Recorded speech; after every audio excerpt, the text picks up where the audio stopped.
Greetings, I am Fire Lotus, and welcome to my page, or welcome back to my page. If you're new here, hi, hello, totally subscribe, hit that bell icon, so you can get reminders when I upload videos. So, this video was inspired by a conversation that I had yesterday in my live, and then a conversation that I'm currently having on my TikTok. And basically, I kind of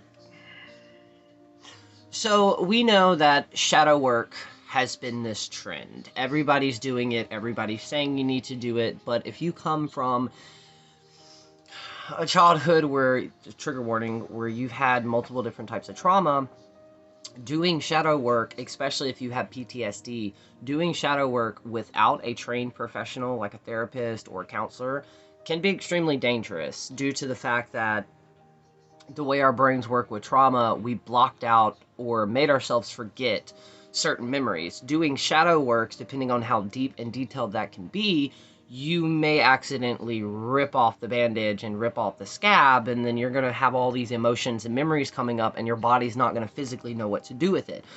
The reason that is it's a survival mechanism.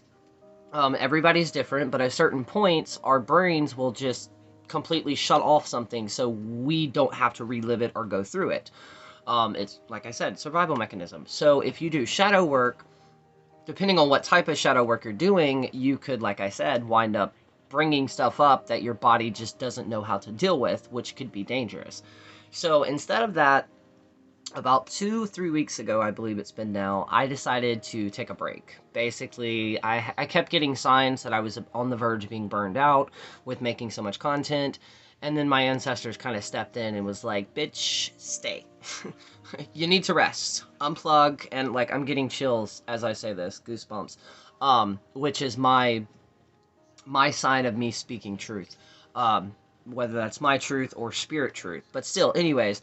So, in the process of that, I am a Scooby-Doo fanatic. I've seen as much as, like, the TV series, the shows, the movies, even up until now.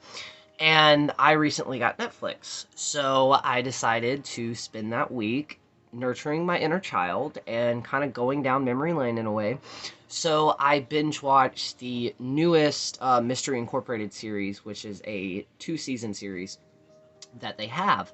And the amount of healing that it helped me do was incredible and insane. Because, like, if you're watching this on the other side, you're like, you literally just sat down and watched, like, 25-minute shows. But here's the thing. Everybody's so focused on shadow work, healing the shadow. But instead of healing the shadow, why don't we go back in a safe way and nurture the inner child that went through that trauma to also show that inner child that we're in a completely different, safe space now.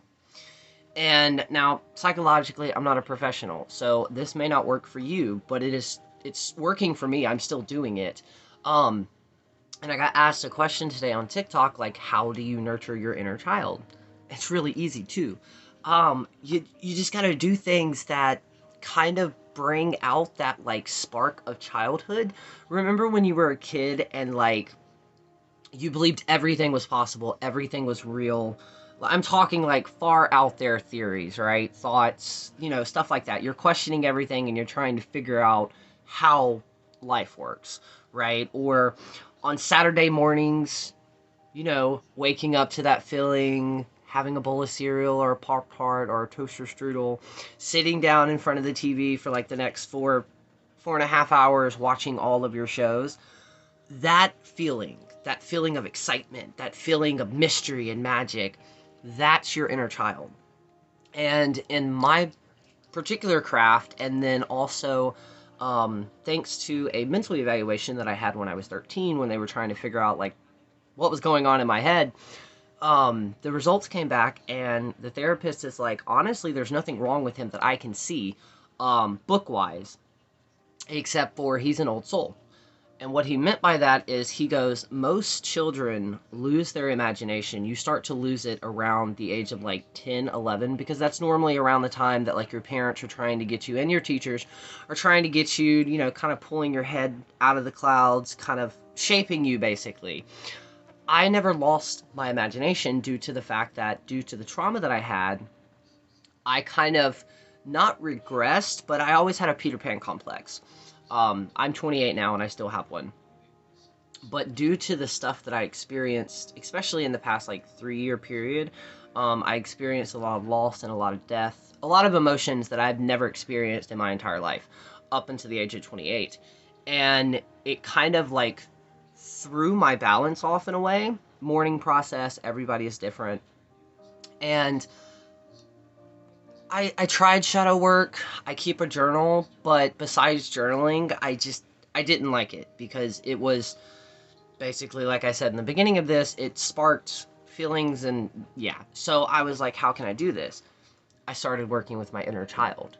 And it's very easy. And if you have kids, this is going to be 10 times more easier because basically you have to, in a way, act like a kid. You know how a lot of us mask, or that saying where like, I can be extremely immature. I just know when to be mature and when not to be.